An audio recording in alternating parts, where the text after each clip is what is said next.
Hello, everyone, and welcome to another episode of Mind of Adolfo. And today I want to talk about the golden age of America. So, the rhetoric I always hear from either the propaganda, from the Trump campaign, or the MAGA base, or just America in general, everyone has this idea that America once had a golden age, that there was a strong middle class, and everyone was prosperous, and that we encouraged family values and things of this sort. Essentially, the house on the hill, a utopia in America.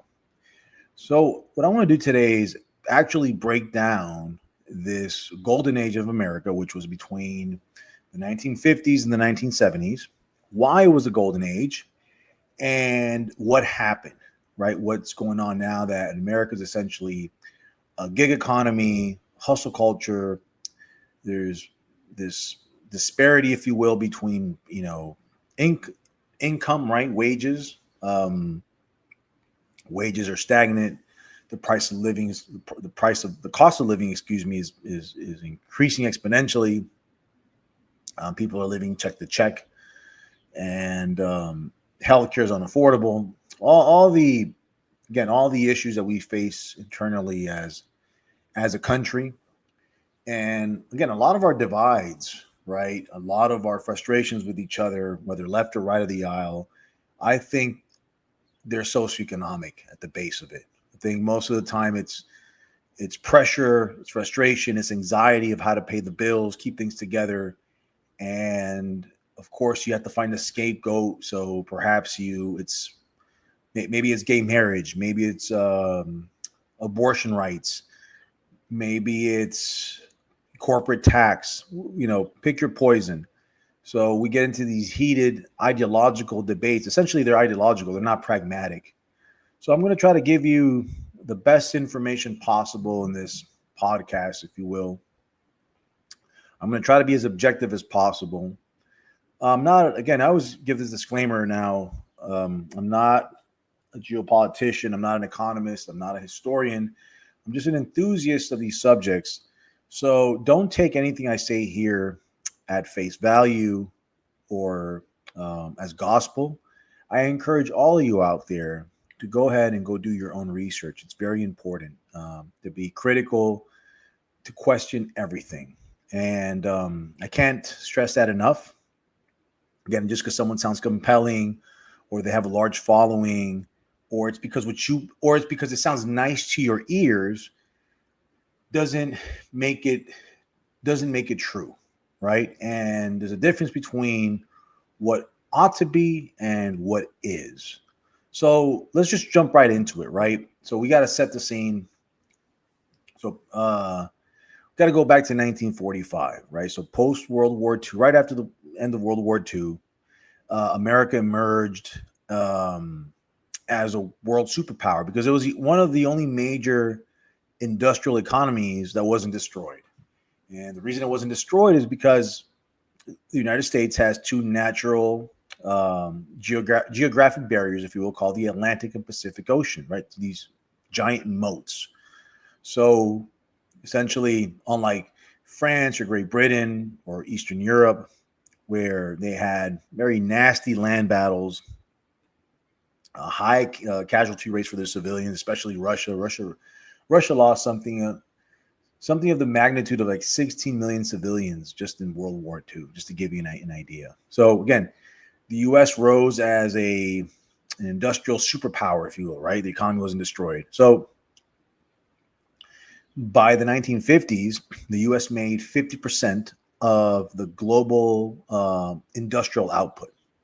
So think of anything, ranging from Levi's jeans to steel, uh, you know, car manufacturing, you name it, right? And they also introduced a thing called the GI Bill, right? So millions of veterans went to college, they bought homes, and this essentially was driving the middle class up. So you were investing in your veterans. It's not to say just because they were veterans and these, slogan words like, "Oh, take care of our heroes." It's simply because a big portion of the demographic that fought in World War II, right, were young adult males. They were still in their early 20s or in their teens, perhaps. And what better way to invest than get these guys educated and get them back out on the workforce, and they're going to contribute to the economy. And it made total sense for so many different reasons. But again, that's your future, right?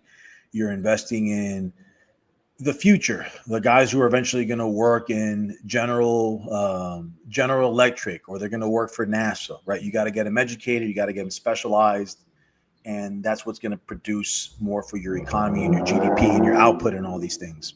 And of course, there was this cultural image. You have the suburbs, the single income earner that could buy a house and a car and raise the kids and retire, and you could have a stay-at-home parent. But again, this is 1950, so essentially, the wife would stay at home, right? The women would stay at home.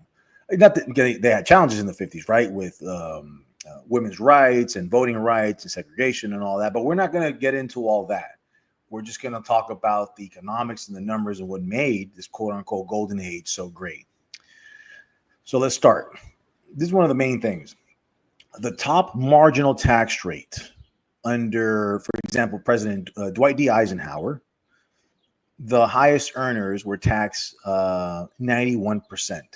I want you to think about that. Can you imagine the top marginal tax rate today being at 90%?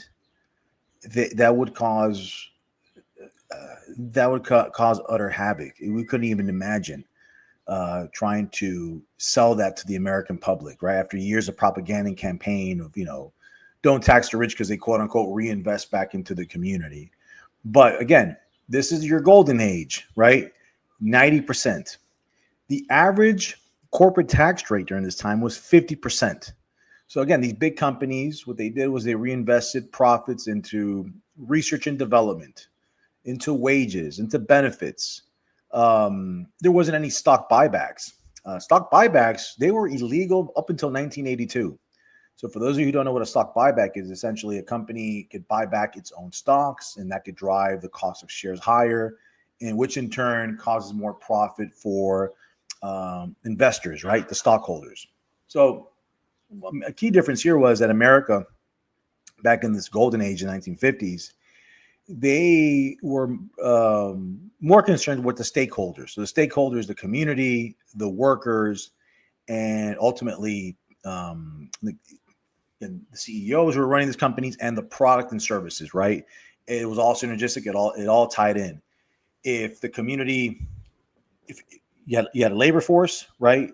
It fed the community because they worked in this particular company. So they were incentivized to put a good product and put good services. And it was synergistic because, again, the company would reinvest back into its employees, into the product, and so forth. And this caused an enormous middle class to grow, right? So the CEO pay ratio, again, during this time, so between 1950 and 1970, versus the average worker was 20-1. Today, the CEOs make 300% more. So it's 300-1 today. So high taxes, it didn't kill ambition as the rhetoric says, right? What it did was it forced profits back into the company and into the workforce. Now, another thing to touch on is unions and wages in the middle class. So again, during this time, the union membership peaked at something like 35% on the private sector. So again, what a union is basically, it's a organization for laborers to negotiate their wages, to negotiate their benefits, to negotiate their time off. It's just basically a way not to get exploited. So you get a liaison, which is something like a union, right? And usually they work with attorneys hand in hand, and they negotiate on behalf of the worker, your behalf, with the company you work for a safer work environment, for fair wages, and so forth, right? And again, this collective bargaining pushed wages up across every single industry. You got to remember, right? You have different incentives. If you're a CEO, you're looking for, how can I say this? just profits and margins, right? Cut at any cost, save where you can, make as much as you can. So again, now you have pushback and you have balance. You have a sort of checks and balances, if you will, right? And again, the CEOs back in this era were also, they had a different psychology, different mindset. They were more of stewards of the company as opposed to hired guns. So they would work in these companies 20, 30, 40 years. And they had really good salaries.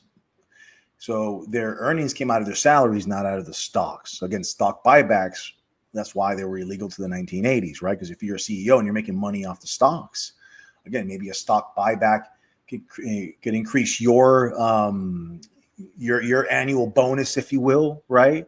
So it's not because you did not because you produced good products or services or took care of your workers or the communities, just delighted with whatever you're producing. No, essentially, you're just gaming the system, and you turn Wall Street into the casino for corporations. Now, let's keep talking about minimum wage now. So, minimum wage was rising in real terms, right? It adjusted to inflation.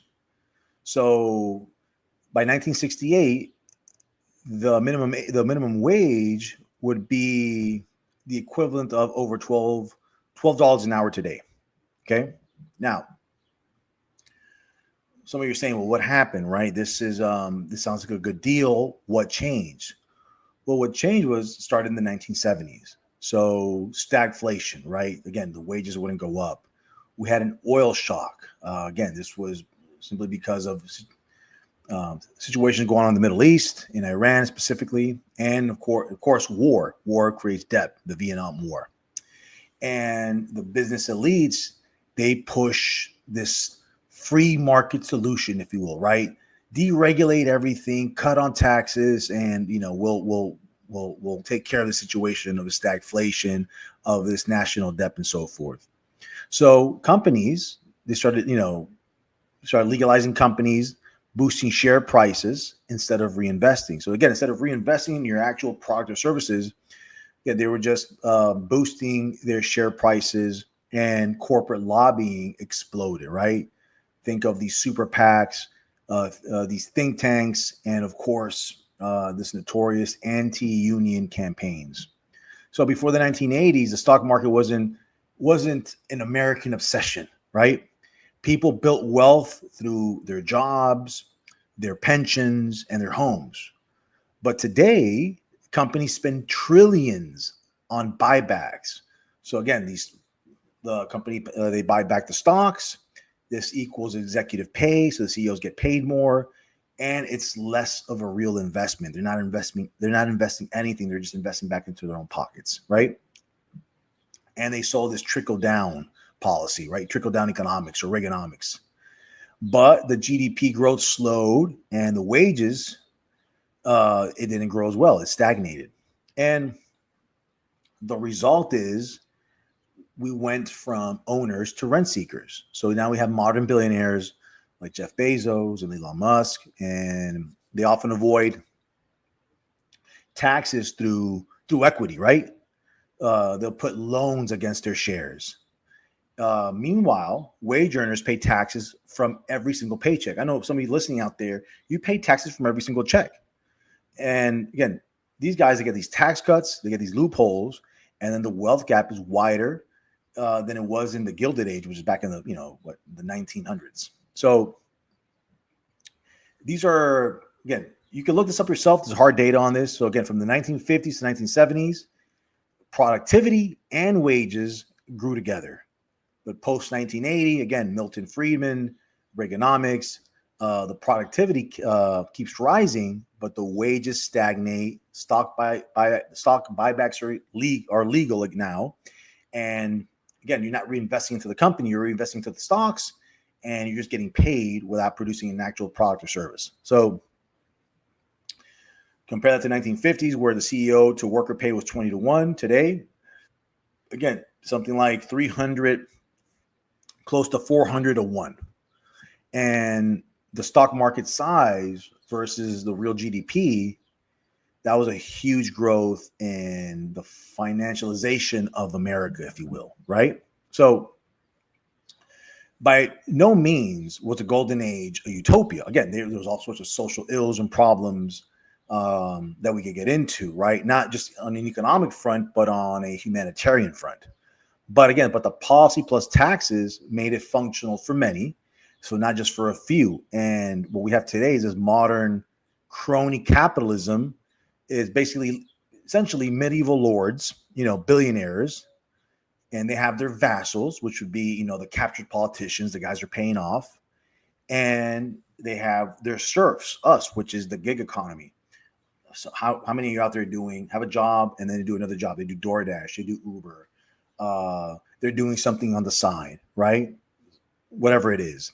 So we replace factories with buybacks and houses and with assets that are just going to bubble, right? Which is, again, ties into the American dollar, right? So another thing that happened in the 1950s post-World War II was the US dollar became the world reserve. So what does that mean? That means that everything's traded in dollars, products, commodities, oil and gas are sold in petrodollars. So countries around the world are forced to buy dollars for their reserves. And this gives the U.S. godlike powers, enormous powers to do whatever, essentially do whatever they want. They could put a sanction and just stop from dollars going into your country, and that could essentially kill your economy. But it was tied to the gold standard. So that's a way to mitigate an abuse of power, right? Or just printing endless money tied to gold, which is, again, another reason why we have this inflation in America today. Because in the 70s, they changed it to oil. And to now, today, we print trillions of dollars and we have the oil standard next to the dollar. So these are some other reasons. And again, we do another podcast on that, but I just wanted to throw that out there right now, right? That it's basically the dollar that gives America hegemony all over the world. But back then, again, America taxed greed essentially, and it built roads and it built schools and it had a strong working middle class. And today we subsidize greed and wonder why there's no middle class left. And the golden age, again, it didn't die by accident. It was paid off. It was sold off piece by piece. And the question is, how much do we want to buy back, right? So again, I encourage all you guys to look into this. I'm going to drop some quick sources here. So Thomas Piketty, Capital in the 21st Century. I suggest you guys read that. Or you can read, for you conservatives out there, Basic Economics by Thomas Sowell. You can also look at the IRS historical tax tables and the Bureau of Labor Statistics wage and productivity data. And you can also look at the New Gilded Age multiple think tank reports. So again, I encourage you, anyone out there, left, right, center, please look into this, because America's problem is not going to be solved by one person or one messiah or one prophet. These populist movements, whether left or right, that's not the issue. There's much deeper issues here, and they're tied to economics, and they're tied to these super PACs in our political systems, and these outside corporate influences, and again, this total disregard for the American middle class and the workers. So again, I encourage you guys to read into this, and like always, remember to lift more, eat more, rest more, love more, hate less. Thank you, guys.